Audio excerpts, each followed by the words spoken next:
Is anybody out there? And now, live from Manchester. Hello to you all from the north.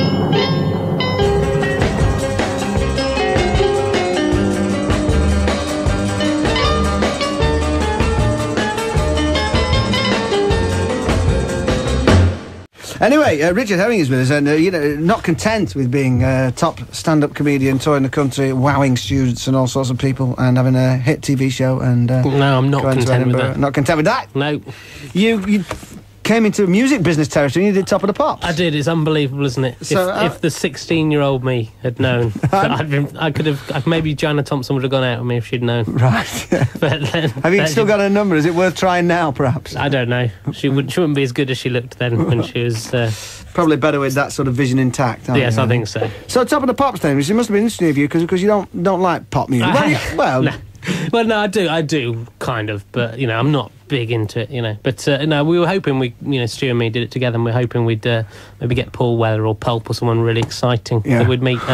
And the best they had on that week was Scatman John, the stuttering old age pensioner who's in the charts at the moment. And that's how it is. That's on his calling card. It is, and even he was on video, so we didn't even get to meet him. But no, there was Michelle Gale. She was. That was nice to meet her because I've been following her ever since she was in Grange Hill, and last year she saw me following her actually, and the police got involved. It got a bit nasty. But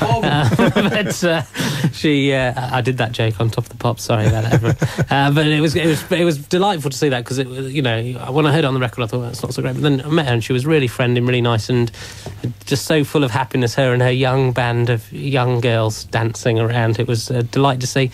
And unfortunately, things kept on going wrong, so we had to sit through it 3 or 4 times, looking at it to see how make sure it didn't go wrong again. And it was it was terrible. It wasn't me who made it go wrong, but there we go.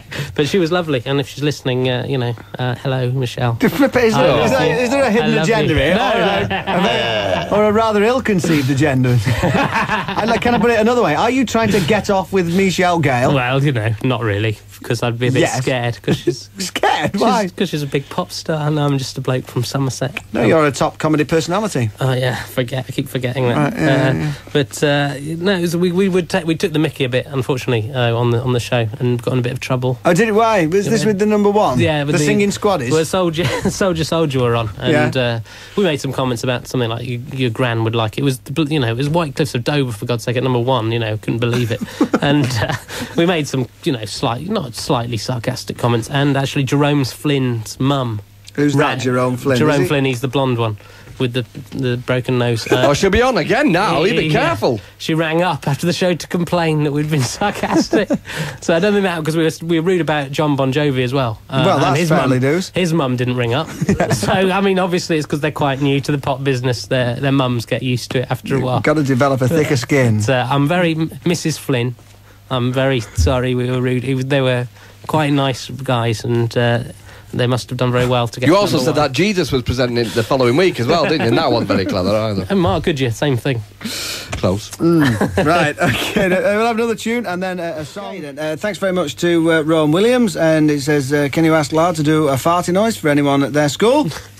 Oh, that was a really good one. Not bad. Wasn't it? Quality. And there's some small ads here. Sort, country dwellers with wood, string and cars for 95 season, no time wasters.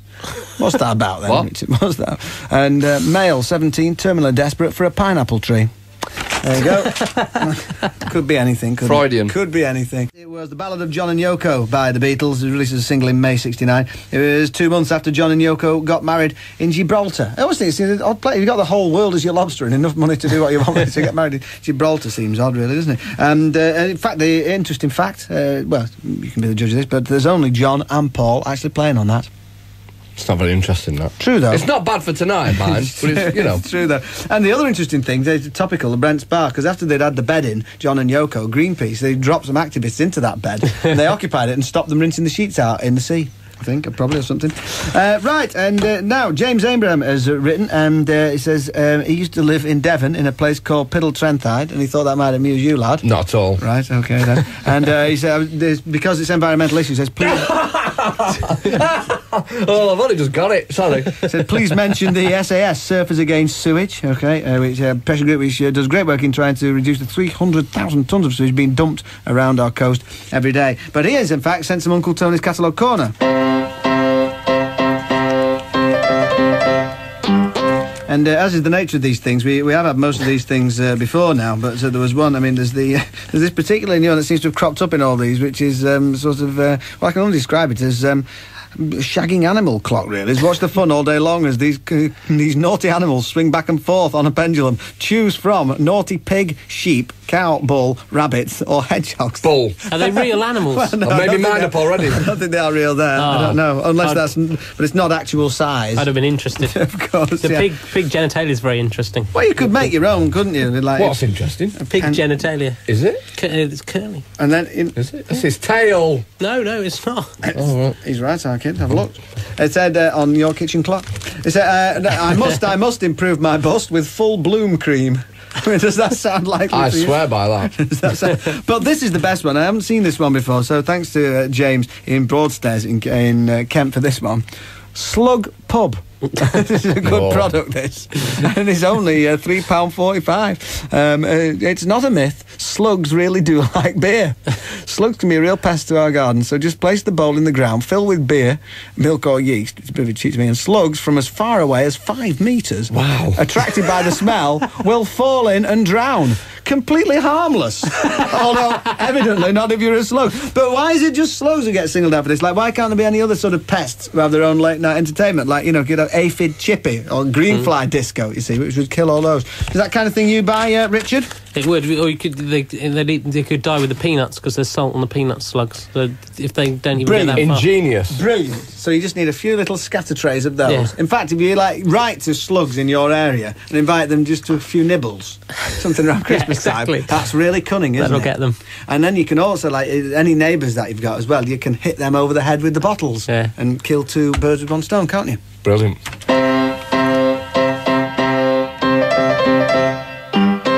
And I'm also indebted to Caroline Armstrong of Dublin. Have you seen familiar with Buy and Sell? I haven't read it, no. I mean, we had some good ones from this before, which I've already read. Bag self-closing, disposable, £3. Good offer, isn't it? Kilt for tall man, must be green or saffron wanted. But if you want to go on, tell what you make. I mean, this is just street sellers wanted to sell string-operated paper dragons, commission only. Sounds like now these are good because these are swaps that people want. Now, Richard, tell me what you think is the possibility that people get it. Snooker cue, 3-piece with leather case. Will exchange for 2 grandfather clocks. Yeah, well, you're getting 3 for 2. Well, yeah. That's quite good. Good point. Videos, 100, plus chest of drawers. It's a sort of strange package, isn't it? You can keep them in the chest of drawers. Will exchange for paper shredder. You know, what is... You never know. Do they specify what the 100 videos are? This is the best one, though. Wild West dollars, 2. Genuine, 100 years old, previous investment in history, JFK 64, $half proof, USA silver dollar, and the Great Eagle, 1993. Will exchange for bogwood. This is a genuine advert from Buy and Sell, and this is coal bags, 2,000 used, £150. Floral arrangements, silk flowers to suit wall, table, grave. Well, it's nice to see the old barter system come back in again because nowadays most people think, well, I'll sell the thing and then use the money to buy the thing I want, but they're trying to cut out that and go back to the old system. Well, and that's a good thing. That's a good thing. There was what we saw the other week. I can't remember what paper it was from, but it said in for sale a load of concrete blocks. It said that was phrased as badly as that. For sale, a load of concrete blocks, £200. And you think, well, what are the chances of that? And yet, in the same paper, in the wanted column. Anybody got any old concrete blocks? And it's just so sad that somehow ships passing in the night hadn't come together. Offered airtight container, set of 3 in ascending order with spoon attached to each. Now that's a good deal, isn't it? Because, nothing worse there. How much do they want for them? £7. Ooh, it's a bit steep, isn't it, really? I'll give them $6.50. You know what it's like. $6.50, go on. Expensive, isn't it, in the Republic, man. Grater, £1. Now, you see, that's a good ad, isn't it? You know, I mean, you'd be across there. But do you drive across Dublin? And when you get there, say, oh, no, I'll give you 75 pence. So, no, I was holding out for £1, you know. And you see, this is the sort of stuff that really should be on the internet now. There should be no need for this, should there? It should be. Well, as I'm just about to go and launch myself literally onto the internet. We had it for Fist of Fun. Yeah. I've just bought a new computer and I'm going to do it for myself. But it's great because it's your chance, you know, at the drop of a hat you can link up with 20 to 30 stinking blokes and discuss, you know, anything from like what the 2 episodes of Star Trek The Next Generation that the Bussard ram scoop was used for a purpose that it wasn't intended for. Yeah. And, you know, I think that is a valuable contribution to today's society, and so I'm going to be doing that. You can usually hook up with 20 sad, stinking blokes round our house. It's like Lard's begruntled ex-members of the Fall Convention. No, it's great. I've been going through. There's interestingly, there's a whole site dedicated to light bulb jokes. You know, those jokes that people do about how many people does it take to change a light bulb. This is a different story than the other one, right. Which I might come to because it segues in quite nicely. It does. And so did the light bulb. And those jokes that, you know, they're quite poor generally. How many things does it take?